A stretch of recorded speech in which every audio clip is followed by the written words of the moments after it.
প্রিয় ছাত্রছাত্রীরা সবাই ভালো আছো? আশা করি ভালো আছো সবাই।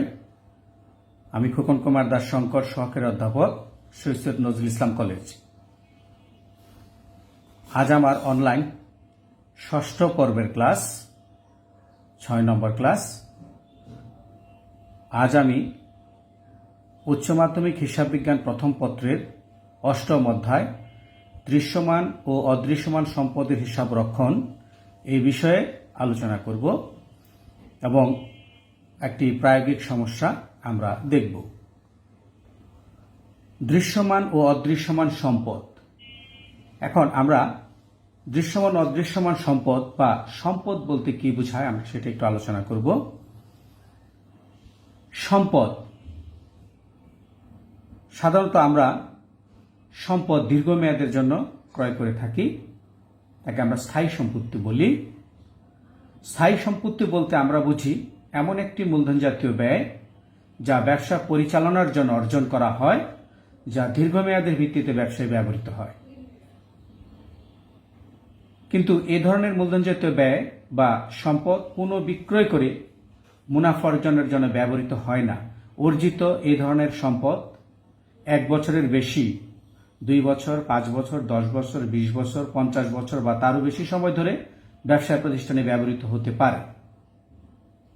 তো আমরা স্থায়ী সম্পদ সম্পর্কে কিছুটা ধারণা পেলাম। স্থায়ী সম্পদ 3 প্রকার বা 3 ধরনের হতে পারে, বা স্থায়ী সম্পদকে যদি শ্রেণী বিভাগ করি 3 রকমের স্থায়ী সম্পদ আমরা দেখতে পাই। একটি হচ্ছে দৃশ্যমান স্থায়ী সম্পদ, তারপর হচ্ছে অদৃশ্যমান স্থায়ী সম্পদ, তারপর হচ্ছে প্রাকৃতিক সম্পদ।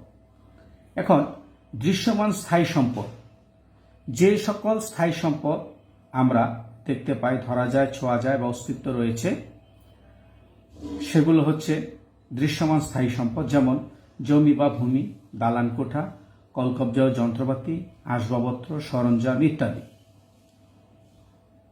অদৃশ্যমান স্থায়ী সম্পদগুলো হলো, আসলে অদৃশ্যমান স্থায়ী সম্পদ দেখা যায় না, ধরা যায় না, ছোঁয়া যায় না, স্পর্শ করা যায় না। এই ধরনের সম্পত্তি হচ্ছে অদৃশ্যমান স্থায়ী সম্পদ। যদি আমরা অদৃশ্যমান স্থায়ী সম্পদের উদাহরণ দিই তাহলে আমরা বলবো যে সুনাম, প্যাটেন্ট, ট্রেডমার্ক, কপিরাইট, রয়্যালটি বা গ্রন্থস্বত্ব ইত্যাদি অদৃশ্যমান স্থায়ী সম্পদ। এছাড়াও প্রকৃতিতে বিভিন্ন সম্পদ রয়েছে যা কিনা আমরা সেই সম্পদ আহরণ করে আমরা সেটা ব্যবহার করে থাকি।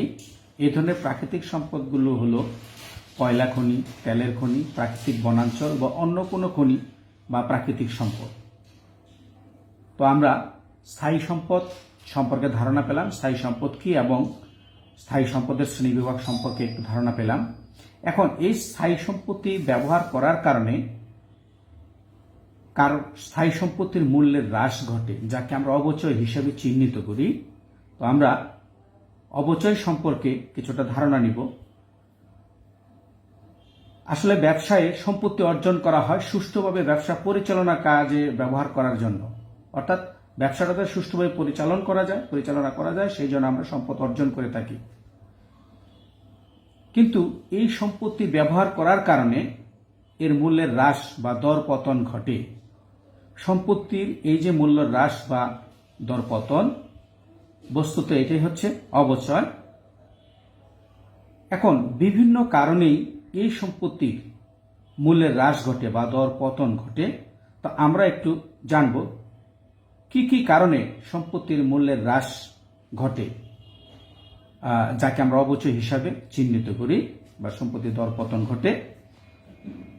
সম্পত্তির যে মূল্যের হ্রাস ঘটে বিভিন্ন কারণে হয়। এর মধ্যে কিছু অভ্যন্তরীণ কারণ রয়েছে আর কিছু বাহ্যিক কারণ রয়েছে। অভ্যন্তরীণ কারণগুলোর মধ্যে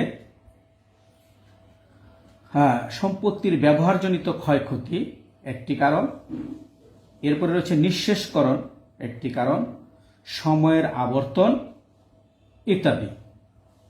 আর বাহ্যিক কারণগুলোর মধ্যে রয়েছে সময়ের বিবর্তন, অপ্রচলন, সম্পত্তির অপ্রচলন, দুর্ঘটনাজনিত সম্পত্তির মূল্য হ্রাস ইত্যাদি। তো অভ্যন্তরীণ কারণে ব্যবহারজনিত ক্ষয়ক্ষতি বলতে আমরা বুঝি বিভিন্ন প্রকার সম্পত্তি যেমন দালান, কলকবজা, আসবাবপত্র, সরঞ্জাম ইত্যাদি ক্রমাগত ব্যবহারের ফলে এদের কর্মক্ষমতা হ্রাস পায় বা ধীরে ধীরে ক্ষয়প্রাপ্ত হয় বা এর কার্যকারিতা কমে যায় এবং এর ফলে এর মূল্যের হ্রাস পায়। এটি একটি অবচয়ের অন্যতম কারণ। আমরা জানি যে একটা সম্পত্তি, স্থায়ী সম্পত্তি অর্জন করলে তার কার্যকর একটা আয়ুষ্কাল আছে। কার্যকর আয়ুষ্কাল শেষে এর আর উপযোগিতা থাকে না। তাইলে সেই যে উপযোগিতা হ্রাস, সেটি হচ্ছে মূলত অবচয়। এরপরে নিঃশেষকরণ। সাধারণত প্রাকৃতিক সম্পদ বা খনিজ সম্পদ থেকে ক্রমাগত সম্পদ আহরণ করলে বা নিষ্কাশন করলে সম্পত্তির অবচয় ঘটে। অর্থাৎ তার সম্পত্তি যে পরিমাণ, খনিতে যে পরিমাণ সম্পদ থাকে সেখান থেকে আহরণ করার ফলে ধীরে ধীরে সেটা মূল্য কমতে থাকে। তাই যে পরিমাণ আহরণ করা হয় সেটি হচ্ছে তার অবচয়। এরপর হচ্ছে সময়ের আবর্তন। সম্পদের একটি নির্দিষ্ট আয়ুষ্কাল আছে। এই নির্দিষ্ট আয়ুষ্কাল হ্রাস পেতে থাকলে উৎপাদন ক্ষমতা হ্রাস পায়, ফলে এর উপযোগিতা থাকে না। এর কারণেও সময় অতিবাহিত বা সময় আবর্তনের কারণেও অবচয় হয়। এ ছিল অভ্যন্তরীণ কারণ। আর বাহ্যিক কারণগুলোর মধ্যে সময়ের বিবর্তন। যেমন এমন কিছু সম্পদ রয়েছে যা সময়ের প্রেক্ষিতে নির্দিষ্ট মূল্যের বিনিময়ে অর্জন করা হয় এবং সেই সময় অতিক্রান্ত হলে সম্পত্তির অবচয় ঘটে। এই ধরনের সম্পত্তির উদাহরণ আমরা দিতে পারি ইজারা সম্পত্তি, গ্রন্থস্বত্ব, প্যাটেন্ট ইত্যাদি। যদি কোনো ব্যবসায়ী 10 বছরের জন্য কোনো সম্পদ ইজারা নেয়, তাহলে প্রতি বছর 10 বছরের জন্য যদি ধরে নেওয়া হয় যে 10 লাখ টাকাতে সম্পত্তিটা ব্যবহারের জন্য গ্রহণ করা হলো, তাহলে প্রতি বছর সম্পত্তির মূল্যের হ্রাস ঘটবে। 10 বছরের জন্য নেওয়া হয়েছে 10 লাখ টাকায় 1 লক্ষ টাকা, তাহলে সময় বিবর্তনের কারণে প্রতি বছর 1 লাখ টাকা করে তার অবচয় হবে। তাহলে দেখা যাচ্ছে কোনো কোনো সম্পত্তি সময়ের প্রেক্ষিতে বা নির্দিষ্ট সময়ের ভিত্তিতে যখন অর্জিত হয় এবং সেই সময় অতিক্রান্ত হলে তার অবচয় হয়। এটা হলো সময়ের বিবর্তনের কারণে অবচয়। এরপরে রয়েছে অপ্রচলন। অপ্রচলন বলতে বোঝায় যে নতুন নতুন আবিষ্কার বা নতুন প্রযুক্তিগত পরিবর্তনের ফলে পুরাতন সম্পত্তি ব্যবহারযোগ্য থাকলেও সেটা বাজারে টিকে থাকার জন্য সেই সম্পত্তি আর ব্যবহার করা যাবে না। সেখানে পুরাতন সম্পত্তিটিকে সরিয়ে নতুন আধুনিক বা প্রযুক্তির যে পরিবর্তন ঘটেছে আধুনিকতম সম্পত্তিটি সেখানে রিপ্লেস করতে হবে। তাহলে এর কারণে পুরাতন সম্পত্তিটি যদিও কার্যকর আয়ুষ্কাল রয়েছে, তথাপি সেটাকে পরিবর্তন করে সেখানে নতুন সম্পত্তি রিপ্লেস করা হয়। তাহলে সেই পুরাতন সম্পত্তিটির অপ্রচলনের কারণে এখানে অবচয় হয়েছে আমরা বলতে পারি। এরপরে বাহ্যিক কারণের আরেকটি কারণ হচ্ছে দুর্ঘটনাজনিত সম্পত্তির মূল্য হ্রাস। যে কোনো প্রাকৃতিক দুর্যোগ যেমন বন্যা, অগ্ন্যুৎপাত বা আগুন লাগা বা ভূমিকম্পের কারণে সম্পত্তির দরপতন বা মূল্যের হ্রাস ঘটতে পারে এবং এর কারণেও সম্পত্তির অবচয় হয়। তো আমরা সম্পত্তির অবচয় সম্পর্কে সাধারণ ধারণা পেলাম এবং অবচয়ের কারণগুলো বা কেন কিভাবে হয় সেটি সম্পর্কে ধারণা পেলাম। আসলে অবচয় আমরা সম্পত্তি ব্যবহারের জন্য তার যে পরিমাণ অংশ প্রতি বছর ক্ষয় হয় বা মূল্যের পতন ঘটে তাকে আমরা অবচয় বলি। এই কারণে অবচয় হলো একটি মুনাফা জাতীয় ব্যয়, কারণ এই ব্যয় পুনঃ পুনঃ সংঘটিত হয়, তবে এই ব্যয়টি দেখা যায় না। এটা একটি অদৃশ্যমান ব্যয় এবং এই ব্যয়ের জন্য কোনো নগদ টাকা খরচ হয় না, এই জন্য অনগদ ব্যয়ও বলা হয়। এবং আমরা যে পদ্ধতিতে অবচয় নির্ণয় করি না কেন, আসলে এটি একটি আনুমানিক ব্যয়। আর অবচয় কেবলমাত্র স্থায়ী সম্পত্তির উপর নির্ণয় করা হয়, কোনো চলতি সম্পত্তি বা স্বল্পমেয়াদী সম্পত্তির উপর অবচয় নির্ণয় করা হয় না বা ধার্য করা হয় না। সাধারণত দৃশ্যমান স্থায়ী সম্পত্তির জন্য অবচয় আমরা বলে থাকি, আর অদৃশ্যমান স্থায়ী সম্পত্তির জন্য আমরা বলে থাকি অবলোপন। সেখানে অবলোপন নির্ণয় করা হয়। তাহলে আমরা অবচয় সম্পর্কে ধারণা পেলাম। এখন দৃশ্যমান অদৃশ্যমান সম্পদের হিসাব রক্ষণের ক্ষেত্রে আমরা কি কি বিষয় হিসাবভুক্ত করব এই সম্পর্কে জানব।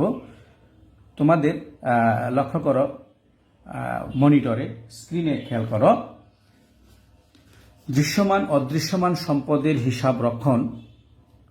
এখানে আমরা কি কি করব? অবচয় নির্ণয়, তারপর জাবেদা দাখিলা, খতিয়ান হিসাব প্রস্তুত। এর মধ্যে আবার আমরা কি কি খতিয়ান করব, অর্থাৎ প্রশ্নে বা উদ্দীপকে কি কি খতিয়ান চাইতে পারে, অবচয় হিসাব বা অবচয় খরচ হিসাব, পুঞ্জীভূত অবচয় হিসাব বা অবচয় সঞ্চিত হিসাব, সম্পত্তির হিসাব যেমন যন্ত্রপাতি হিসাব, দালান হিসাব, আসবাবপত্র হিসাব, মোটর গাড়ি হিসাব, সরঞ্জাম হিসাব ইত্যাদি। এছাড়াও আর্থিক বিবরণীতে অবচয় এবং সম্পত্তির মূল্য কিভাবে প্রদর্শন করতে হবে সেটাও উদ্দীপকে থাকতে পারে। তাহলে আমরা বলতে পারি আর্থিক বিবরণীতে সংশ্লিষ্ট সমূহ প্রদর্শন। আয় বিবরণীতে প্রদর্শন, অবচয় একটি মুনাফাজাতীয় ব্যয়। আমরা জানি আয় বিবরণীতে কি আসে, মুনাফাজাতীয় আয় এবং ব্যয়। তাহলে কেবলমাত্র অবচয়টা আমরা আয় বিবরণীতে কিভাবে প্রদর্শন করব সেটাও চাইতে পারে। এবং আর্থিক অবস্থার বিবরণীতে সম্পত্তির মূল্য, প্রতি বছর শেষে সম্পত্তির মূল্য কি হবে বা কিভাবে প্রদর্শন করতে হবে সেটাও চাইতে পারে, সেটা আমরা আর্থিক অবস্থার বিবরণীতে প্রদর্শন করব। তাহলে এই হলো দৃশ্যমান অদৃশ্যমান সম্পদের হিসাব রক্ষণ, আমরা কি কি হিসাব করব। এখন আসি আমরা অবচয় নির্ণয়। অবচয় নির্ণয়ের বিভিন্ন পদ্ধতি রয়েছে, এর মধ্যে আমি পদ্ধতিগুলো উল্লেখ করছি। লক্ষ্য করো তোমাদের মনিটরে।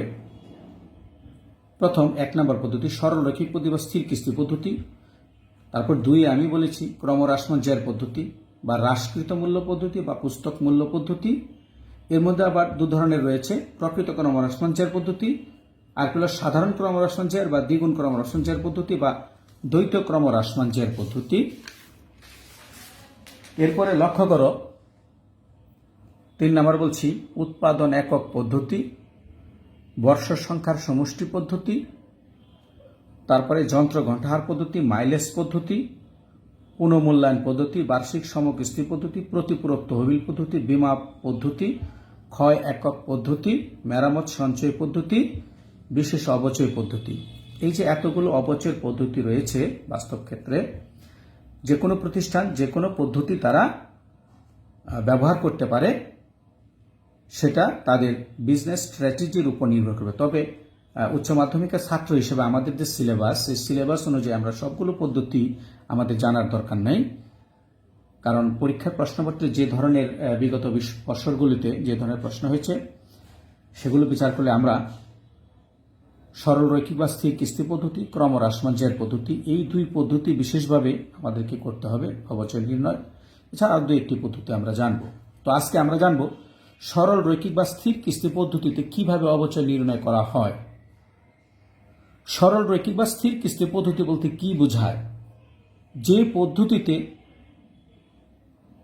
সম্পত্তির অবচয় প্রতি বছর সমান, অর্থাৎ আমরা যদি আরেকটু বিস্তারিত বলি, যে সম্পত্তির উপর প্রতি বছর সমান অবচয় নির্ণয় করা হয় বা একই সম্পত্তির উপর সমান অবচয় নির্ণয় করা হয়, সেটা হচ্ছে সরল রৈখিক বা স্থির কিস্তি পদ্ধতি। এখানে প্রত্যেক বছর একই সম্পত্তির অবচয় প্রতি বছর সমান হবে। এখন এই পদ্ধতিতে আমরা যখন অবচয় নির্ণয় করব, লক্ষ্য করো কিভাবে অবচয় নির্ণয় করব, তার জন্য আমাকে 3টি বিষয় বিবেচনা করতে হবে। সম্পত্তির মূল্য, সম্পত্তির মূল্য বলতে কি বোঝায় এক্ষেত্রে আমাদের জানতে হবে। সম্পত্তি ক্রয় করার পরে যদি সম্পত্তির জন্য আনুষঙ্গিক কোনো ব্যয় থাকে, মূলধন জাতীয় ব্যয় থাকে, তাহলে আমরা সকল মূল্য যোগ করে সম্পত্তির মূল্য নির্ণয় করব। তাহলে সম্পত্তির মূল্য হলো আমাদের একটি বিষয়, যে সম্পত্তির মূল্যায়ন আমরা কিভাবে করব। তাহলে কোনো সম্পত্তি ক্রয় করার পরে সেটা হলো তার অর্জন ব্যয়। এছাড়া সম্পত্তি নির্মাণ ব্যয় থাকতে পারে, যেমন দালান, বিল্ডিং, এগুলো। এছাড়াও পরবর্তী ব্যয় থাকতে পারে, যেমন পরিবহন ব্যয়, তারপরে পণ্যের সংস্থাপন ব্যয়, পণ্যের পরীক্ষা নিরীক্ষা খরচ, পরীক্ষা খরচ, মেরামত ব্যয়, তারপরে পরিবহন বা বীমা ব্যয়, তারপর সংযোজন বা সংস্থাপন ব্যয়, সুদ খরচ, সম্পত্তির জন্য যদি কোনো ঋণে সেটা ক্রয় করা হয় তার জন্য যে সুদ খরচ ইত্যাদি। তবে এর মধ্যে সম্পত্তি অর্জনের জন্য যে খরচ করা হয়েছে এর মধ্যে যদি কোনো পৌনঃপুনিক ব্যয় থাকে সেটা সম্পত্তির অর্জন মূল্যের সাথে আমরা যোগ করব না, অর্থাৎ পৌনঃপুনিক ব্যয়গুলো সম্পত্তির মূল্যের সাথে যুক্ত হবে না। কেবলমাত্র সম্পত্তির জন্য যে এককালীন ব্যয় সেগুলো আমরা যুক্ত করে সম্পত্তির মোট মূল্য নির্ণয় করব। তাহলে সম্পত্তির ক্রয় মূল্য এবং আনুষঙ্গিক মূল্য যোগ করে সম্পত্তির মোট অর্জন মূল্য। এরপরে যে কোনো সম্পত্তির একটি ব্যবহারযোগ্য বা কার্যকর জীবন রয়েছে যাকে আমরা আয়ুষ্কাল বলি। তাহলে সে আয়ুষ্কালটা এখানে বিবেচ্য। আয়ুষ্কাল 5 বছর, 10 বছর, 20 বছর, 50 বছর হতে পারে। এরপর এই আয়ুষ্কাল শেষে সম্পত্তির যদি কোনো বিক্রয় মূল্য বা সলভেজ ভ্যালু বা ভগ্নাবশেষ মূল্য থাকে সেটাও বিবেচনা আনতে হবে। তাহলে স্থির কিস্তি বা সরলরৈখিক পদ্ধতিতে অবচয় নির্ণয় করতে গেলে 3টি বিষয় বিবেচনা করতে হবে: সম্পত্তির মোট ক্রয় মূল্য বা অর্জন মূল্য, সম্পত্তির আয়ুষ্কাল এবং সম্পত্তির ভগ্নাবশেষ মূল্য। তাহলে লক্ষ্য করো মনিটরে, স্থির কিস্তি বা সরলরৈখিক পদ্ধতিতে বার্ষিক অবচয় যদি আয়ুষ্কাল দেওয়া থাকে, সম্পত্তির মোট অর্জন মূল্য বিয়োগ ভগ্নাবশেষ মূল্য ভাগ আয়ুষ্কাল, তাহলে আমরা সম্পত্তির অবচয় পেয়ে যাব। বার্ষিক অবচয়, প্রতি বছরের অবচয় কত আমরা পেয়ে যাব। এরপর লক্ষ্য করো 2 নম্বরে বলেছে এখানে সম্পত্তির উপর অবচয়ের হার দেওয়া থাকলে, এখানে আয়ুষ্কাল দেওয়া থাকলে এখানে অবচয়ের হার দেওয়া থাকলে তাহলে আমরা বার্ষিক অবচয় নির্ণয় করব। বার্ষিক অবচয় সমান সম্পত্তির মোট অর্জন মূল্য বিয়োগ ভগ্নাবশেষ মূল্য, এর থেকে বাদ দিয়ে অর্জন মূল্য থেকে ভগ্নাবশেষ মূল্য বাদ দিয়ে যে মূল্য পাওয়া যাবে এর উপর অবচয়ের হার প্রয়োগ করব। তাহলে আমরা গাণিতিক ভাষায় বলেছি সম্পত্তির মোট অর্জন মূল্য বিয়োগ ভগ্নাবশেষ মূল্য ব্র্যাকেট গুণন অবচয়ের হার। তাহলে আমরা সরলরৈখিক বা স্থির কিস্তি পদ্ধতিতে অবচয় নির্ণয় করতে পারব। এরপরে লক্ষ্য করো, স্থির কিস্তি বা সরলরৈখিক পদ্ধতিতে কখনো কখনো অবচয়ের হার নির্ণয় করা আবশ্যক হয়। একাধিক সম্পত্তির ক্ষেত্রে দেখা গেছে যে প্রথমোক্তটির আয়ুষ্কাল দেওয়া আছে, দ্বিতীয়টির আয়ুষ্কাল নাই এবং এক্ষেত্রে অঙ্কে হার দেওয়া নাই। সেক্ষেত্রে প্রথমোক্তটি থেকে আমরা হার নির্ণয় করে ওই একই হারে অন্যান্য সকল সম্পত্তির উপর যদি সমজাতীয় হয় তার উপর অবচয় নির্ণয় করব। লক্ষ্য করো, অবচয়ের হার নির্ণয়, অবচয়ের হার সমান 100% ভাগ আয়ুষ্কাল, এই সূত্র দিয়ে আমরা করতে পারি। অথবা বার্ষিক অবচয় আমরা নির্ণয় করে নিব। এরপরে সম্পত্তির অর্জন মূল্য ডিভাইডেড বাই সম্পত্তির অর্জন মূল্য বিয়োগ ভগ্নাবশেষ মূল্য গুণন 100, এই সূত্র দিয়ে আমরা অবচয়ের হার নির্ণয় করতে পারি। তাহলে আমরা আজকে দেখলাম যে স্থির কিস্তি বা সরলরৈখিক পদ্ধতিতে অবচয়ের নির্ণয়ের পদ্ধতি রয়েছে 2টি, আর এটি অবচয় নির্ণয়ের নিয়ম না, এটা হচ্ছে অবচয়ের হার। প্রয়োজন পড়লে যদি হার প্রয়োজন পড়ে আমরা সেটা ব্যবহার করব। তো আমরা আজকে জানলাম স্থির কিস্তি পদ্ধতিতে কিভাবে অবচয় নির্ণয় করা হয়। তো আমরা আজকে স্থির কিস্তি পদ্ধতিতে অবচয় নির্ণয় করব এই সংক্রান্ত একটি উদ্দীপক রয়েছে, সেটা আমরা যাব। তাহলে এর আগে আমরা দেখব যে অবচয়ের অঙ্কে আমরা অবচয় নির্ণয় করব। অবচয় নির্ণয় 13টা পদ্ধতির মধ্যে আজকে একটি পদ্ধতি সম্পর্কে আলোচনা করেছি, সেটা স্থির কিস্তি পদ্ধতিতে অবচয় নির্ণয়। এরপরে আমাদের রয়েছে, লক্ষ্য করা আরেকবার, অবচয় নির্ণয় আমরা শুধু স্থির কিস্তি পদ্ধতি জেনেছি। এরপর রয়েছে জাবেদা দাখিলা, আমরা দৃশ্যমান অদৃশ্যমান সম্পত্তি হিসাব রক্ষণে কিভাবে হিসাব রক্ষণ শুরু করব। আমরা জানি জাবেদা হলো প্রথম প্রক্রিয়া লিপিবদ্ধকরণের, তো আমরা জাবেদায় লিপিবদ্ধ করব এই সংক্রান্ত দৃশ্যমান অদৃশ্য সম্পদ লিপিবদ্ধকরণ। তো আমরা আসি অবচয় সংক্রান্ত জাবেদা দাখিলা। লক্ষ্য করো, অবচয় সংক্রান্ত জাবেদা দাখিলা প্রথমে প্রতিষ্ঠান সম্পত্তি ক্রয় করলে এবং এই সম্পত্তির জন্য যদি আনুষঙ্গিক মূল্য থাকে পৌনঃপুনিক ব্যয় ব্যতীত, এর জন্য আমরা মোট মূল্য নির্ণয় করব, অর্থাৎ ক্রয় মূল্য যোগ আনুষঙ্গিক মূল্য, সেটা হলো সম্পত্তির মোট মূল্য বা মোট অর্জন মূল্য বা মোট ক্রয় মূল্য। তখন আমরা জাবেদাভুক্ত করব সম্পত্তি ক্রয় করা হলে সংশ্লিষ্ট সম্পত্তি হিসাব ডেবিট, নগদান হিসাব ক্রেডিট অথবা ব্যাংক হিসাব ক্রেডিট অথবা প্রদেয় হিসাব ক্রেডিট। সংশ্লিষ্ট সম্পত্তি বলতে এখানে সম্পত্তির নাম আসবে, যেমন যদি মেশিন ক্রয় করা হয় মেশিন, যদি দালান ক্রয় করা হয় দালান কোঠা, আসবাবপত্র ক্রয় করলে আসবাবপত্র হিসাব ডেবিট। এরপর যদি নগদে ক্রয় করি নগদ ক্রেডিট, যদি চেকে ক্রয় করি ব্যাংক ক্রেডিট, যদি ধারে ক্রয় করা হয় প্রদেয় হিসাব ক্রেডিট। এরপর বছর শেষে সম্পত্তির অবচয় ধার্য করা হলে সম্পদ যে মুহূর্তে অর্জন করলাম একটি নির্দিষ্ট সময়কালে তার হিসাব বছর শেষ হয়। হিসাব বছর শেষ তারিখে আমরা অবচয় ধার্য করব এবং যে পরিমাণ অবচয় ধার্য করা হলো তার জন্য জাবেদা। অবচয় হিসাব বা অবচয় খরচ হিসাব ডেবিট, পুঞ্জীভূত অবচয় বা অবচয় সঞ্চিত হিসাব ক্রেডিট। এখানে উল্লেখ্য, অবচয় ধার্য করার জন্য পূর্বে আরেকটি পদ্ধতি ব্যবহৃত হতো, তাকে আমরা সনাতন পদ্ধতি বলি। সনাতন পদ্ধতিতে অবচয় ধার্য করা হতো অবচয় হিসাব ডেবিট এবং সম্পত্তি ক্রেডিট অর্থাৎ আসবাবপত্র ক্রেডিট, যন্ত্রপাতি ক্রেডিট। কিন্তু বর্তমানে এই পদ্ধতি ব্যবহৃত হয় না, কেননা অবচয়ের জন্য সরাসরি অবচয়ের জন্য সম্পত্তিকে চার্জ করা হয় না। এখন সনাতন পদ্ধতিতে সম্পত্তিকে চার্জ করা হতো, সম্পত্তির উপর চার্জ করা হতো, সেই জন্য সম্পত্তির পরিমাণকে কমিয়ে দেখানো হতো। কিন্তু আধুনিক পদ্ধতিতে এটা সম্পত্তির বিপরীতে অবচয় সরাসরি চার্জ না করে একটি পুঞ্জীভূত অবচয় তহবিল গঠন করা হয়। কেন তহবিল গঠন করা হয়? কারণ অবচয়ের জন্য কোনো নগদ টাকার খরচ হয় না, সেই নগদ টাকা তো কারবারে থেকে যায়, যা প্রকারান্তরে একটি তহবিল হয় এবং একটি নির্দিষ্ট সময় শেষে এই তহবিল দিয়ে আবার ওই সমজাতীয় সম্পত্তিটার পুনঃস্থাপন করা হয়।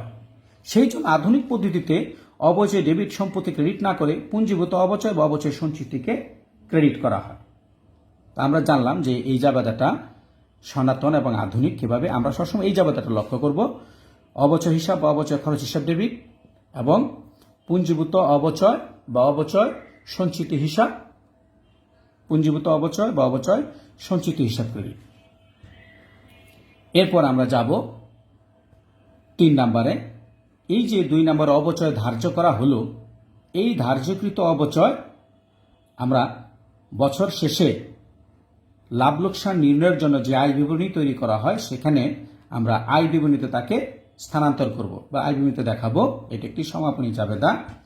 তাহলে উপযুক্ত ধার্যকৃত অবচয় বছর শেষে আয় বিবরণীতে স্থানান্তর করা হলে আমরা জাবেদা দিব আয় সারাংশ হিসাব ডেবিট, অবচয় হিসাব অবচয় খরচ হিসাব ক্রেডিট। এরপর যদি সম্পত্তি বিক্রয় করা হয় এরকম কোনো উদ্দীপকে থাকে, তাহলে সম্পত্তি বিক্রয়ের জন্য জাবেদা দাখিলা দিতে হবে। সেক্ষেত্রে বিক্রয়জনিত লাভ হতে পারে বা বিক্রয়জনিত ক্ষতি হতে পারে। যদি বিক্রয়জনিত ক্ষতি হয় তাহলে নগদান বা ব্যাংক হিসাব ডেবিট, পুঞ্জীভূত অবচয় হিসাব ডেবিট, সম্পদ বিক্রয়জনিত ক্ষতি হিসাব ডেবিট, সংশ্লিষ্ট সম্পত্তি ক্রেডিট, এখানে সম্পত্তির নাম আসবে। আর যদি বিক্রয়জনিত লাভ হয় সেক্ষেত্রে আমরা নগদান বা ব্যাংক হিসাব ডেবিট করব, পুঞ্জীভূত অবচয় হিসাব ডেবিট করব, সংশ্লিষ্ট সম্পত্তি হিসাব ক্রেডিট করব, বিক্রয়জনিত মুনাফা বা লাভ হিসাবকে আমরা ক্রেডিট করব। তবে এই সংক্রান্ত আমি উদ্দীপক পরবর্তীতে তোমাদের দেখাবো এবং ডিটেলস আলোচনা করব। এই ছিল জাবেদা দাখিলা সংক্রান্ত নিয়ম। এখন আমরা আজকে একটি উদ্দীপক দেখব, সেই অনুযায়ী কিভাবে অঙ্কটি সমাধান করতে হবে সেটা আমরা দেখব। সবাই লক্ষ্য করো, প্রিয় ছাত্রছাত্রীবৃন্দ, মনিটরে লক্ষ্য করো, একটি উদ্দীপক আমি দিয়েছি। দেখো, সুরমা অ্যান্ড কোম্পানি 2017 সালের 1 জুলাই তারিখে 1,60,000 টাকায় একটি যন্ত্রপাতি ক্রয় করে। যন্ত্রটির পরিবহন খরচ 10,000 টাকা এবং সংস্থাপন ব্যয় 30,000 টাকা। যন্ত্রটির আনুমানিক আয়ুষ্কাল 10 বছর এবং উক্ত বছর শেষে এটি 20,000 টাকায় বিক্রয় করা যাবে। প্রতিষ্ঠানটি স্থির কিস্তি পদ্ধতিতে অবচয় ধার্য করে থাকে। প্রতি বছর 31 ডিসেম্বর তারিখে প্রতিষ্ঠানটি হিসাব সমাপ্ত করে। লক্ষ্য করা লাস্ট লাইনটি, প্রতি বছর 31 ডিসেম্বর তারিখে হিসাব সমাপ্ত করে। যদি উদ্দীপকে এরকম থাকে যে অমুক তারিখে হিসাব সমাপ্ত করে, সেটা হতে পারে ডিসেম্বর, হতে পারে 30 জুন বা অন্য কোনো তারিখ, তাহলে ধরে নিতে হবে এই তারিখে আমাদেরকে অবচয় নির্ণয় করতে হবে এবং এই তারিখ পর্যন্ত যতদিন সম্পত্তি ব্যবহার হয়েছে তত দিনের অবচয় ধরতে হবে। সেটা 1 বছর, 6 মাস বা 3 মাস হতে পারে। এখন উদ্দীপকের প্রথম রিকোয়ারমেন্ট লক্ষ্য করো, প্রথম 3 বছর অবচয় নির্ণয় করো। হতে বলা হয়েছে প্রথম 3 বছরে জাবেদা দাখিলা দাও। গতে বলা হয়েছে মেশিন হিসাব, অবচয় হিসাব ও পুঞ্জীভূত অবচয় হিসাব প্রস্তুত করো। এই ছিল আমাদের উদ্দীপক। এখন আমরা উদ্দীপক অনুযায়ী অঙ্কটি সমাধান করব। মনিটরে লক্ষ্য করো, ক অংশে বলা হয়েছে প্রথম 3 বছর অবচয় নির্ণয় করো। তো আমরা লিখেছি ক, প্রথম 3 বছর অবচয় নির্ণয়।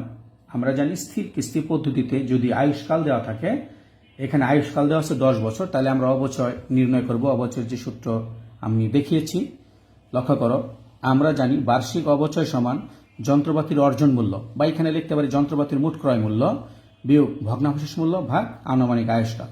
এখন সম্পত্তির অর্জন মূল্য লক্ষ্য করো মনিটরে, সম্পত্তির ক্রয় মূল্য 1,60,000 টাকা, পরিবহন খরচ 10,000 টাকা, সংস্থাপন ব্যয় 30,000 টাকা। মোট ক্রয় মূল্য বা মোট অর্জন মূল্য কত? 2 লক্ষ টাকা।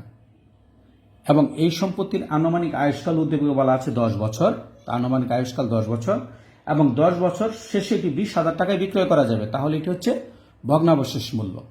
তাহলে আমরা এখন উদ্দীপকটির আলোকে আমরা প্রথম বছরে 3 বছরের অবচয় নির্ণয়ের কথা বলা হয়েছে, আমরা প্রথম বছরের অবচয় নির্ণয় করব। প্রথম বছরের অবচয়, লক্ষ্য করো, প্রথম বছরের অবচয়, প্রথম বছর 2017 সাল, প্রথম বছরের অবচয় সম্পত্তির ক্রয় মূল্য বা মোট অর্জন মূল্য 2 লাখ বিয়োগ ভগ্নাংশ মূল্য কত 20,000, আনুমানিক আয়ুষ্কাল 10 বছর। এবং লক্ষ্য করো সম্পত্তিটি প্রথম বছর 17 সালে 1 জুলাইতে ক্রয় করা হয়েছে।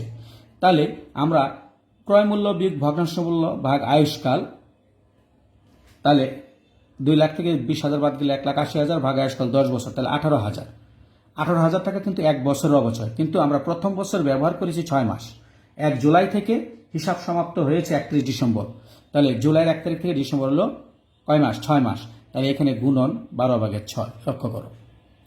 তাহলে 12/6কে আমরা যদি লঘিষ্ঠ আকারে প্রকাশ করি 2/1/2, তাহলে 1,80,000 ভাগ 10 9,000 গুণন হাফ 9,000, তাহলে প্রথম বছর অবচয় কত? 9,000। লক্ষ্য করো দ্বিতীয় ও তৃতীয় বছরের অবচয়, এক্ষেত্রে প্রত্যেক বছর অবচয়, দ্বিতীয় তৃতীয় বছর প্রত্যেক বছর অবচয়। সম্পত্তির ক্রয় মূল্য অর্জন মূল্য 2 লাখ বিয়োগ ভগ্নাংশ মূল্য 20,000 ভাগ 10। দ্বিতীয় এবং তৃতীয় বছর যেহেতু জানুয়ারি থেকে ডিসেম্বর পর্যন্ত সম্পত্তিটি ব্যবহার করা হয়েছে, পুরো বছর ব্যবহার করা হয়েছে, সেই জন্য প্রতি বছর অবচয় হবে কত? 18,000 টাকা। তাহলে আমরা দেখলাম স্থির কিস্তি বা সরলরৈখিক পদ্ধতিতে অবচয় নির্ণয় আয়ুষ্কালের ভিত্তিতে, এবং আমরা জানি স্থির কিস্তি বা সরলরৈখিক পদ্ধতিতে প্রতি বছর অবচয় সমান। দেখো এক্ষেত্রে দ্বিতীয় বছর অর্থাৎ 18 সাল এবং 19 সাল কত? 18,000, আর প্রথম বছরও 18,000, কিন্তু যেহেতু 6 মাস ব্যবহার করা হয়েছে অর্ধেক অবচয় 9,000। তাহলে আমরা প্রথম অংশের উত্তর পেলাম, প্রথম 3 বছর অবচয়। এরপর আমরা যাব জাবাদা দাখিলা। আমি অবচয় তোমাদের করে দেখিয়েছি, এখন জাবাদাটা তোমাদের সামনে আমি দেখাবো কিভাবে জাবাদা আমরা করব। লক্ষ্য করো আমরা জাবাদার ছক করে নিয়েছি, তোমরা নিশ্চয়ই জাবাদার ছক জানো, ইতিপূর্বে আমি দেখিয়েছি। লক্ষ্য করো তারিখ হিসাবে শিরোনাম ও ব্যাখ্যা, সূত্র ডেবিট টাকা ক্রেডিট টাকা। প্রথম জাবাদা তোমাদের আজকে দেখিয়েছি। লক্ষ্য করো প্রথম জাবাদাটি হবে সম্পত্তি ক্রয় এবং আনুষঙ্গিক মূল্য নির্ণয় করে মোট মূল্যের জন্য সম্পত্তি ক্রয়ের জন্য জাবেদা বা মোট মূল্যের জন্য জাবেদা। সম্পত্তি ক্রয় করা হয়েছে 2017 জুলাইয়ে। লক্ষ্য করো সম্পত্তি, আমরা সম্পত্তি ক্রয় করেছি সংশ্লিষ্ট সম্পত্তি ডেবিট, তাহলে আমরা যন্ত্রপাতি ক্রয় করেছি, যন্ত্রপাতি হিসাব ডেবিট। কিভাবে ক্রয় করেছি? নগদে, নগদান হিসাব ক্রেডিট। কত টাকা? 2 লক্ষ টাকা মোট মূল্য। ব্যাখ্যা নগদে যন্ত্রপাতি ক্রয় করা হলো। আমরা জানি জাবাদা দেওয়ার পরে তার ব্যাখ্যা আবশ্যিক ব্যাখ্যা দিতে হবে। তাহলে প্রথম জাবাদা ছিল সম্পত্তি ক্রয় করা হলে বা অর্জন করা হলে জাবেদা। দ্বিতীয় জাবেদা ছিল বছর শেষে সম্পত্তির উপর অবচয়, যে সম্পত্তি ক্রয় করেছি তার উপর অবচয় ধার্য। তাহলে আমরা অবচয় নির্ণয় করেছি, এটা কোন পদ্ধতি? স্থির কিস্তি বা সরলরৈখিক পদ্ধতিতে আমরা অবচয় ধার্য করেছি প্রথম বছর। হিসাব সমাপ্তির তারিখ কি? ডিসেম্বর 31, তাই আমরা তারিখ দেব ডিসেম্বর 31। এখন অবচয় ধার্যের জাবেদা, অবচয় ডেবিট বা অবচয় খরচ ডেবিট, একই কথা অবচয় এবং অবচয় খরচ। আমরা আধুনিক পরিভাষায় লিখব অবচয় খরচ। অবচয় খরচ হিসাব ডেবিট, পুঞ্জীভূত অবচয় হিসাব ক্রেডিট। পুঞ্জীভূত অবচয় হিসাব। তাহলে প্রথম বছর অবচয় আমরা 6 মাস ব্যবহার করেছিলাম, তাহলে প্রথম বছর অবচয় কত? 9,000 টাকা। অবচয় ধার্য করা হলো। ব্যাখ্যা অবচয় ধার্য করা হলো প্রথম বছর শেষে অবচয় ধার্য করা হলো। এরপর 3 নম্বর জাবেদায় বলা হয়েছে, তোমাদের মাত্র দেখিয়েছি, অবচয় যেটা ধার্য করা হয়েছে সেটা বছর শেষে আয় বিমতে স্থানান্তর করতে হবে। তাহলে বছর শেষে তাহলে তারিখ কি হবে ডিসেম্বর 31। তাহলে আমরা ডিসেম্বর দিলাম 31। আয় সারাংশ হিসাব ডেবিট,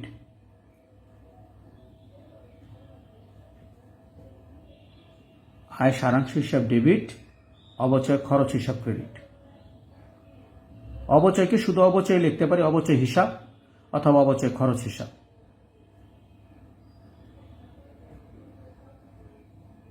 তাহলে যত টাকা অবচয় ধার্য করা হবে তত টাকা আয় বিবরণীতে স্থানান্তর করা হবে। কত টাকা? ৯,০০০ টাকা।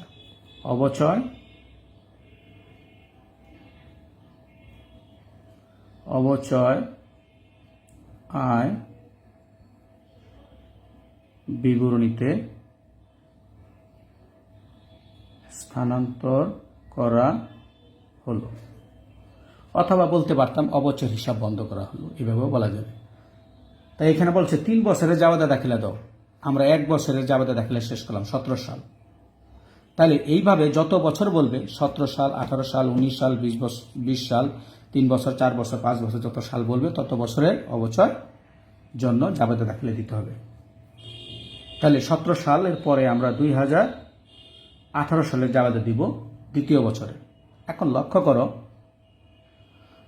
সম্পত্তি একবার ক্রয় করা হয়েছে, তাহলে ক্রয়ের জাবেদা বারবার আসবে না, একবারই আসবে। সম্পত্তি ক্রয় করা হয়েছে, কিন্তু অবচয় প্রতি বছর ধার্য করতে হবে, তাহলে অবচয় ধার্যের জাবেদা প্রতি বছর হবে। আবার প্রতি বছর লাভ লোকসান নির্ণয়ের জন্য আয় বিবরণী তৈরি করা হবে এবং সেখানে অবচয় দেখাতে হবে, স্থানান্তর করতে হবে। তাহলে আয় বিবরণীতে স্থানান্তর এরও জাবেদা দিতে হবে। তাহলে সম্পত্তি যদি একবার ক্রয় করা হয় তাহলে সম্পত্তি ক্রয়ের জাবেদা হবে একবার, কিন্তু অবচয় ধার্য এবং আয় বিবরণীতে স্থানান্তর প্রতি বছর এই জাবেদা দুইটা আমাদেরকে দেখাতে হবে। কিন্তু কোন উদ্দীপকে যদি এরকম থাকে যে আবারও নতুন সম্পত্তি ক্রয় করা হয়েছে দ্বিতীয় বছরে, সেক্ষেত্রে আবার সম্পত্তি ক্রয়ের জাবেদা আসবে। কিন্তু এখানে যে উদ্দীপক তোমাদের দেখিয়েছি, এখানে সম্পত্তি একবার ক্রয় করা হয়েছে, তাই সম্পত্তি ক্রয়ের জাবেদা আর দ্বিতীয় বছরে আসবে না। তাহলে দ্বিতীয় বছরে কি আসবে? অবচয় নির্ণয় এবং আয় বিবরণীতে স্থানান্তর, এবং তারিখ কি হবে? বছরের শেষ দিন, যেদিন হিসাব সমাপ্ত করা হয়, ডিসেম্বর 31। জাবেদা কি একই রকম, অবচয় খরচ হিসাব ডেবিট,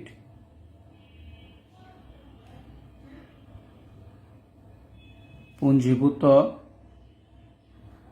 অবচয় হিসাব ক্রেডিট। দ্বিতীয় বছর অবচয় কত আমরা বের করেছি? 18,000। এটা জানুয়ারি থেকে ডিসেম্বর সারা বছর ব্যবহার হয়েছে, তাই 18,000। আবার দ্বিতীয় বছরের শেষে ডিসেম্বর 31 তারিখে অবচয়কে আয় বিবরণীতে স্থানান্তর করতে হবে। তাহলে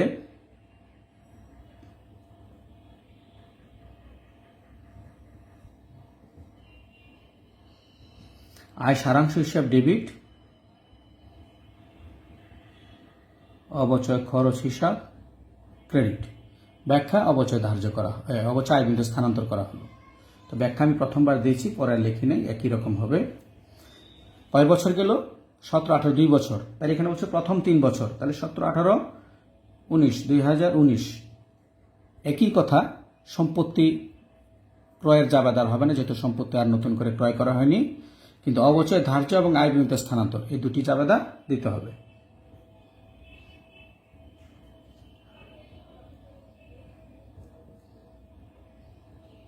অবচয় খরচ হিসাব ডেবিট, পুঞ্জীভূত অবচয় হিসাব ক্রেডিট। তৃতীয় বছর অবচয় কত? 18,000 টাকা।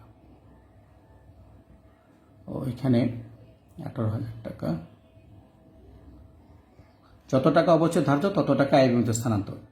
তৃতীয় বছর অবচয় ধার্য 18,000 টাকা জাবেদা আমরা দিলাম।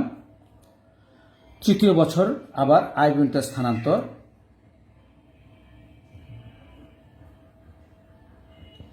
আয় সারাংশ হিসাব ডেবিট, অবচয় খরচ হিসাব ক্রেডিট।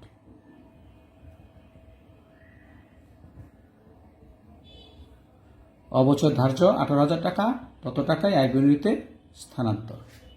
তাহলে আমরা প্রথম 3 বছরের জাবেদা দাখিলা প্রদান করলাম। নিশ্চয়ই তোমরা বুঝতে পেরেছ। এরপর উদ্দীপকের গ অংশে খতিয়ান হিসাব প্রস্তুতের জন্য বলা হয়েছে। আমরা একটু গ অংশ লক্ষ্য করি। কি কি খতিয়ান করতে বলা হয়েছে? যন্ত্রপাতি হিসাব বা মেশিন হিসাব, অবচয় হিসাব ও পুঞ্জীভূত অবচয় হিসাব। আমরা অবচয়ের খতিয়ান সম্পত্তি খতিয়ানগুলো আমরা টি ছকে প্রস্তুত করব আজকে। তোমরা টি ছক বা চলমান জার ছক যে কোনোভাবেই করতে পারো। আজকে আমরা টি ছকে করব, সামনের কোনো ক্লাসে আবার আমরা চলমান জার ছকে দেখব। তোমরা দুটি পদ্ধতি এর মধ্যে আমি আবার দেখিয়েছিলাম অন্য ক্লাসগুলোতে, লক্ষ্য করো। খতিয়ান জাবেদা থেকে যেভাবে পুস্টিং দিতে হয়, যেভাবে শিখিয়েছিলাম, জাবেদায় যন্ত্রপাতি ডেবিট, তাহলে পুস্টিং হবে ডেবিট দিকে, নাম আসবে ক্রেডিটে যে নামটা রয়েছে। তাহলে আমরা লক্ষ্য করি 2017 যন্ত্রপাতি হিসাব ডেবিট জাবেদায়, নগদান হিসাব করি, তাহলে যন্ত্রপাতি ডেবিট ডেবিট দিকে, তারিখ কি আছে? জুলাই 1। নাম আসবে ক্রেডিটে যে নাম আছে, কি আছে? নগদান। নগদান হিসাব কত টাকা? 2 লক্ষ টাকা। প্রথম বছর 2017 সালে যন্ত্রপাতি ডেবিট, নগদান ক্রেডিট, তাই যন্ত্রপাতি ডেবিট ডেবিট দিকে। তৃতীয় জাবেদা অবচয় খরচ ডেবিট, পুঞ্জীভূত অবচয় ক্রেডিট। এখানে তো যন্ত্রপাতি হিসাব নামে কোনো খাত নেই, তাই পুস্টিং হবে না। 17 সালের তৃতীয় জাবেদা আয় সারাংশ হিসাব ডেবিট, অবচয় খরচ হিসাব ক্রেডিট। এখানেও যন্ত্রপাতি হিসাব নামে কোনো খাত নেই, তাই পুস্টিং হবে না। তাহলে প্রথম বছর শেষে আমরা কি করব? উভয় পাশের পার্থক্য নির্ণয় করব, যাকে আমরা উদ্বৃত্ত বা জের বা ব্যালেন্স সিডি হিসাবে দেখাই। তাহলে লক্ষ্য করো, যন্ত্রপাতি হিসাবে প্রথম বছরে ডেবিট দিকে আমরা পোস্টিং দিয়েছি, ক্রেডিট দিকে কোনো হিসাব নেই, কেননা জাবেদায় আর যন্ত্রপাতি হিসাব নামে কোনো খাত নেই। তাহলে আমরা এখন উদ্বৃত্তকরণ করব কিভাবে? আমরা যেই দিক বড় সেখানে আমরা যোগ করলাম এবং যোগফলটাকে 2 দাগ দিয়ে ক্লোজ করব। তাহলে এই দিকে যেহেতু আর কোনো হিসাব নেই, তাহলে পার্থক্য কত হবে? 2 লাখ টাকায়। তাহলে এই 2 লাখ টাকায় হলো উভয় খতিয়ানের উভয় পাশে পার্থক্য, অর্থাৎ এটাই ব্যালেন্স সিডি বা এটাই জের। তাহলে আমরা জেরটা দেখাবো বছরের শেষ দিন, ডিসেম্বর 31।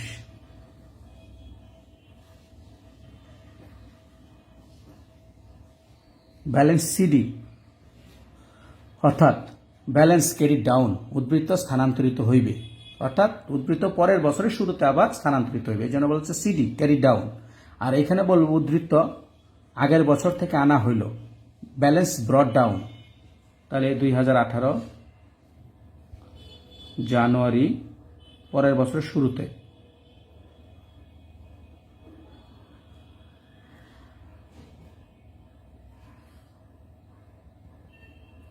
আমরা জানি খতিয়ানের ব্যালেন্স সিডি পরের দিন, অর্থাৎ পরবর্তী বছরের বা পরবর্তী মাসের শুরুতেই আবার সেটাকে ব্যালেন্স বিট হিসেবে দেখাতে হবে। এখন আমরা 2018 সালে জাবেদা লক্ষ্য করি। যন্ত্রপাতি হিসাব নামে জাবেদায় কোনো খাত নেই, তাহলে জাবেদা থেকে তো এখানে কোনো পুস্টিং হবে না, কিন্তু আমাকে উদ্বৃত্তকরণ করতে হবে। তাহলে আবার উদ্বৃত্তকরণ করার জন্য আমরা দেখলাম ডেবিট দিকে বিডি নামে আমার কি আছে? বিডি নামে আমার ফিগার রয়েছে। তাহলে ধরে নিতে হবে যে যন্ত্রপাতি প্রথম বছর যেটা ক্রয় করা হয়েছে, দ্বিতীয় বছরও শুরুতেই সেই যন্ত্রপাতি রয়ে গেছে।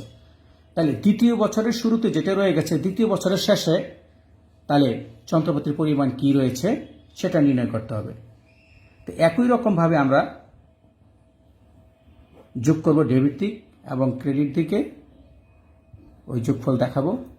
এখন ক্রেডিট দিকে কোনো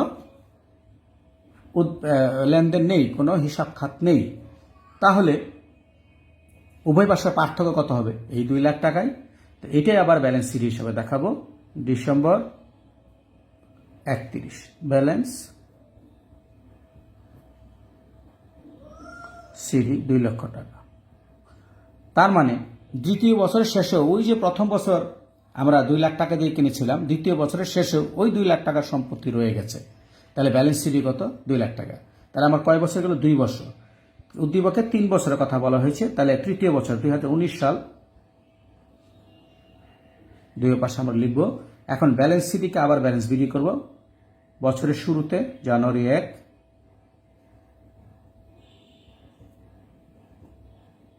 ব্যালেন্স বিডি কত টাকা? 2 লাখ টাকা। একই রকমভাবে চাবাদায় লক্ষ্য করি তৃতীয় বছরে কোনো সম্পত্তি ক্রয় করা হয়নি, অর্থাৎ যন্ত্রপাতি ডেবিট নামে কোনো খাত নেই জাবেদায়। তাহলে আমরা কি করব? ব্যালেন্স বিডিকেই আবার আমরা কি করব? ব্যালেন্স সিডি হিসেবে দেখাবো, কারণ এই সম্পত্তিটা তৃতীয় বছর শেষেও কারবারে ব্যবহৃত হচ্ছে, রয়ে গেছে। তাহলে ডেবিট দিকের যোগফল 2 লাখ, একই যোগফল আমরা ক্রেডিট দিকে দেখালাম। এখন যেহেতু ক্রেডিট দিকে কোনো হিসাব খাত নেই, তাহলে উভয়ের পার্থক্য হবে কত? 2 লাখ টাকায়। তাহলে 2019 সাল শেষে ডিসেম্বর 31 তারিখ এটাই হবে ব্যালেন্স সিডি। কত টাকা? 2 লাখ টাকা। তাহলে 3 বছরের যন্ত্রপাতির খতিয়ান চাওয়া হয়েছে, আমরা করেছি, কিন্তু এখানে শেষ করা যাবে না, ব্যালেন্স সিডিতে শেষ করা যাবে না। আমরা জানি খতিয়ান সবসময় শেষ করতে হয় ব্যালেন্স সিডিকে পরের সময়ে, পরের বছরে বা পরের মাসে ব্যালেন্স বিডি দেখানোর পরে খতিয়ানকে সমাপ্ত করতে হবে। তাহলে 2020 সাল জানুয়ারি 1 ব্যালেন্স বিডি 2 লাখ। আর ব্যালেন্স বিডি কখন ক্লোজ হয় না 2 দাগ দিয়ে। তাহলে আমরা 3 বছরের যন্ত্রপাতি করলাম, কিন্তু ব্যালেন্স বিডি চতুর্থ বছর পর্যন্ত দেখাতে হবে। এরকম যদি 2 বছরের খতিয়ান চাইতো, তাহলে তৃতীয় বছরের ব্যালেন্স বিডি পর্যন্ত দেখাতে হতো। এই ছিল যন্ত্রপাতি হিসাব। প্রিয় ছাত্রছাত্রীরা, তোমরা নিশ্চয়ই বুঝতে পেরেছ। বিশেষ করে যারা সায়েন্স থেকে আসছো তারা একটু ভালো করে লক্ষ্য করবে। এরপরে আমরা আসি অবচয় খরচ হিসাব। আমরা জানি খতিয়ান টিছক বা চলমান চার্ছক যেভাবে করি, খতিয়ানগুলো জাবেদা থেকে পোস্টিং দিয়ে সমাপ্ত করতে হয়, সমাধান করতে হয়। খতিয়ানের জন্য আলাদা কোনো নিয়ম নেই, কেবল সুনির্দিষ্ট ছকে আমরা খতিয়ানটা উপস্থাপন করব। এখন আমরা অবচয় খরচ হিসাব করব। জাবেদায় যে সমস্ত জাবেদায় অবচয় খরচ নামের খাত রয়েছে সেটা এখানে পোস্টিং হবে। যদি অবচয় খরচ ডেবিট হয় তাহলে ডেবিট দিকে নাম আসবে ক্রেডিটে যে নাম আছে, আর অবচয় খরচ যদি ক্রেডিট হয় তাহলে ক্রেডিট দিকে আসবে ডেবিট যে খাতটি রয়েছে সেই নামটি আসবে। তাহলে আমরা শুরু করি প্রথম 3 বছরের। তাহলে প্রথম বছর 2017, ওই পাশে আমরা বসালাম সময় সন। লক্ষ্য করো, প্রথম বছর যন্ত্রপাতি ডেবিট, নগদান ক্রেডিট, প্রথম জাবেদা। এখানে অবচয় খরচ নামে কোনো খাত নেই, পুষ্টিং হবে না। দ্বিতীয় জাবেদা অবচয় খরচ হিসাব ডেবিট, পুঞ্জীভূত অবচয় ক্রেডিট। তাহলে এখানে আছে অবচয় খরচ হিসাব ডেবিট। তাহলে ডেবিট দিকে তারিখ কি রয়েছে? ডিসেম্বর 31। তাহলে অবচয় খরচ হিসাব ডেবিট, তাহলে ডেবিট দিকে নাম আসবে পুঞ্জীভূত অবচয়। পুঞ্জীভূত অবচয় আমরা প্রথম বছর অবচয় নির্ণয় করেছি কত? 9,000 টাকা। জাবেদা 9,000 টাকা। প্রথম বছরের শেষ জাবেদা, তৃতীয় জাবেদা আয় সারাংশ হিসাব ডেবিট, অবচয় খরচ হিসাব ক্রেডিট। লক্ষ্য করো, এখানেও অবচয় খরচ হিসাব খাতটি রয়েছে এবং সেটা ক্রেডিট। তাহলে অবচয় খরচ হিসাব ক্রেডিট, ক্রেডিট দিকে পুষ্টিং হবে, নাম আসবে ডেবিটে যেই নামটি, যে খাতটি রয়েছে সেটি হলো, সেটি কি? আয় সারাংশ হিসাব। তাহলে আমরা আয় সারাংশ হিসাব নামে লিখব ডিসেম্বর 31 আয় সারাংশ হিসাব কত টাকা? 9,000 টাকা। এখন আমরা আগের খতিয়ানের মতো উভয় পাশের উদ্বৃত্ত বা পার্থক্য নির্ণয় করব, কিন্তু এই খতিয়ানের উভয় পাশে সমান। যে খতিয়ানের উভয় পাশে সমান সেখানে কোনো জের বা ব্যালেন্স নির্ণয় হবে না, কেবলমাত্র আমরা যোগ করে 2 পাশে হিসাবটা ক্লোজ করে দেব, কোনো ব্যালেন্স শিটই হবে না। জাবেদার কারণে, কেননা অবচয় খরচ হিসাব একবার ডেবিট, আবার সমপরিমাণের জন্য অবচয় খরচ হিসাব ক্রেডিট, সেই জন্য উভয় পাশে মিলে যাবে। তাহলে গেল 2017। একই রকমভাবে 2018, যেহেতু ব্যালেন্স সিডি নাই সেহেতু ব্যালেন্স বিডি করার কোনো প্রশ্ন নেই। তাহলে আমরা 18 সাল দ্বিতীয় বছর জাবেদাটা লক্ষ্য করি, অবচয় খরচ ডেবিট, পুঞ্জীভূত অবচয় ক্রেডিট। তাহলে ডিসেম্বর 31 অবচয় খরচ ডেবিট, ডেবিট থেকে নাম আসবে পুঞ্জীভূত অবচয়।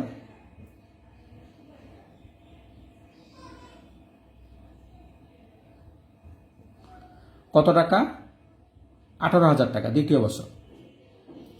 আবার 18 সালের দ্বিতীয় জাবেদা বা শেষ জাবেদা, আয় সারাংশ ডেবিট, অবচয় খরচ ক্রেডিট। তাহলে অবচয় খরচ ক্রেডিট, ক্রেডিট দিকে নাম কি আসবে? আয় সারাংশ হিসাব কত টাকা? 18,000 টাকা। এবং উভয় পাশে সমান, তাই কোনো ব্যালেন্স সিডি হবে না, তাই বিডিও হবে না, শুধু আমরা যোগ করে হিসাব বন্ধ করে দেব, ক্লোজ করে দেব 2 দাগ দিয়ে। তাহলে দ্বিতীয় বছর 2019, তৃতীয় বছর ঠিক একই রকমভাবে, যেহেতু জাবেদা একই রকম, তাহলে ডেবিট দিকে ডিসেম্বর 31, পুঞ্জীভূত অবচয় 18,000 টাকা, ক্রেডিট দিকে ডিসেম্বর 31, আয় সারাংশ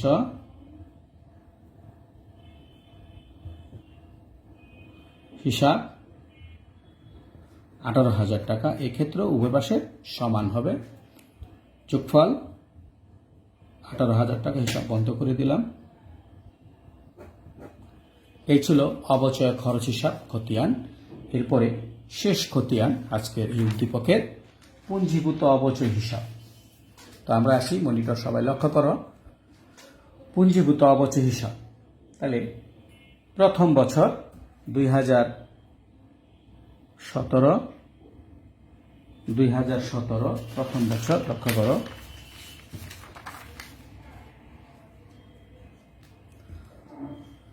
আমরা তারিখের ঘরে তারিখ লিখেছি। প্রথম জাবেদা পুঞ্জীভূত অবচয় নামে কোনো খাত নেই। দ্বিতীয় জাবেদা অবচয় খরচ হিসাব ডেবিট, পুঞ্জীভূত অবচয় ক্রেডিট। তাহলে পুঞ্জীভূত অবচয় ক্রেডিট, তাহলে আমরা পুঞ্জীভূত অবচয় খতিয়ানের শিরোনাম জাবেদায় ক্রেডিট, তাহলে ক্রেডিট দিকে পুস্টিং হবে, কিন্তু নাম ডেবিট দিকে যেটা রয়েছে, যে খাত রয়েছে তার নাম আসবে। তাহলে ডেবিট দিকে রয়েছে অবচয় খরচ হিসাব ডিসেম্বর 31, অবচয় খরচ। লক্ষ্য করে এটা ক্রেডিট দিকে আসছে কেন? কারণ পুঞ্জীভূত অবচয় ক্রেডিট, তাই ক্রেডিট দিকে রয়েছে। কত টাকা প্রথম বছর? 9,000 টাকা। এরপরে প্রথম বছরের শেষ জাবেদা, তৃতীয় জাবেদা, আয় সারাংশ হিসাব ডেবিট, অবচয় খরচ হিসাব ক্রেডিট। তাহলে এখানে পুঞ্জীভূত অবচয় নামে কোনো খাত নেই। তাহলে দেখা গেছে পুঞ্জীভূত অবচয়ের প্রথম বছরের ক্রেডিট দিকে জাবেদা থেকে পুষ্টিং হয়েছে, ডেবিট দিকে কোনো পুষ্টিং হবে না।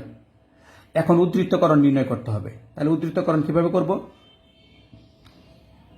উভয় পাশে পার্থক্য নির্ণয় করব। আগে ক্রেডিট দিক আমরা যোগ করে নিলাম, যেহেতু এই পাশে ফিগার আছে এবং এই পাশে বড়, একই যোগফল আমরা ডেবিট দিকে বসালাম। আর এই পাশে যেহেতু কোনো হিসাব নেই, তাহলে পার্থক্য কত হবে? 9,000 টাকায়। তাহলে এটি হবে balance CD. December balance CD হবে বছরের শেষ দিন, ডিসেম্বর 31। কত টাকা? এটা হলো ব্যালেন্স সিডি, 9,000 টাকা, প্রথম বছর শেষ হলো। এরপরে 2018 আমরা ব্যালেন্স সিডিকে বিপরীত দিকে ব্যালেন্স সিডি হিসাবে দেখাবো। তাহলে ব্যালেন্স সিডি ডিসেম্বর 31, তারপরের দিন 2018 সালের জানুয়ারি 1, ব্যালেন্স বিডি, ব্যালেন্স ব্রট ডাউন, কত টাকা? 9,000 টাকা। এরপরে লক্ষ্য করো, দ্বিতীয় বছর জাবেদা অবচয় খরচ হিসাব ডেবিট, পুঞ্জীভূত অবচয় ক্রেডিট। তাহলে এখানেও পুঞ্জীভূত অবচয় ক্রেডিট, তাহলে ক্রেডিট দিকে পুস্টিং হবে। তারিখ কি হবে? ডিসেম্বর 31। তাহলে নাম কি আসবে? অবচয় খরচ। কত টাকা? 18,000 টাকা। তাহলে দ্বিতীয় বছর পুঞ্জীভূত অবচয়ের খাত একটাই আর নেই, তাহলে আমাদের পুস্টিং শেষ হলো। এখন আমরা উভয় পাশে পার্থক্য বা জের নির্ণয় করব বা ব্যালেন্স নির্ণয় করব। যোগফল কত? 27,000 টাকা। যেহেতু এই দিকে কোনো ফিগার নেই, তাহলে উভয় পাশে পার্থক্য কত হবে? 27,000 টাকা। ডিসেম্বর 31, ব্যালেন্স সিডি 27,000 টাকা। একই রকমভাবে 2019, তাহলে ব্যালেন্স সিডিকে ব্যালেন্স বিডি করব। জানুয়ারি 1, ব্যালেন্স বিডি 27,000 টাকা। শেষ বছর 19 সালে আমরা জাবেদা লক্ষ্য করি, অবচয় খরচ হিসাব ডেবিট, পুঞ্জীভূত অবচয় হিসাব ক্রেডিট। তাহলে পুঞ্জীভূত অবচয় ক্রেডিট, ক্রেডিট দিকে ডিসেম্বর 31,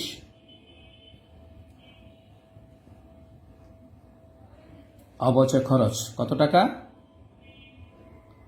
18,000 টাকা। তাহলে জাবেদায় পুঞ্জীভূত অবচয় 19 সালে একটি ক্রেডিট, সেই জন্য ক্রেডিট দিকে নাম আসবে অবচয় খরচ। এখন পোস্টিং শেষ 19 সালের, যোগ করব 45,000 টাকা। একই যোগফল আমরা ডেবিট দিকে দেখাবো। ডেবিট দিকে যেহেতু আর কোনো ফিগার নেই, তাহলে উভয় পাশের পার্থক্য কত হবে? 45,000 টাকা। আমরা ডিসেম্বর 31 ব্যালেন্স সিডি হিসেবে দেখব 45,000 টাকা। তাহলে আমাদের 3 বছরের পুঞ্জীভূত অবচয় খতিয়ান শেষ হলো। আমরা জানি 3 বছরের খতিয়ান হলে 4 বছরের ব্যালেন্স বিডি দিকে শেষ করতে হবে। 2020 জানুয়ারি 1